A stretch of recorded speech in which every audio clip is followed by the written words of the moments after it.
चलिए, मैं एक बार पूजा के गीत गाने जा रही हूँ। अगर मेरा वीडियो अच्छा लगे तो लाइक कीजिए, सब्सक्राइब कीजिए और विद्यार्थी देवी ऑफिशियल का सपोर्ट कीजिए।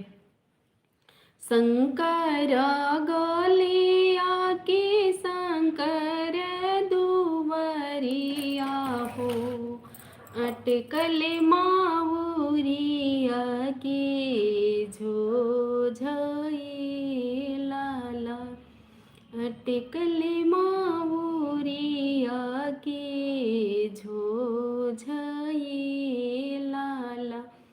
तनिया सदिया दिखावोई सुंदर बेटी, अटकल माउरिया के झोझ कैसे मिस। तनिया सदिया दिखावोई सुंदर सुभवा, अटकल माउरिया के झोझई लाला। कैसे में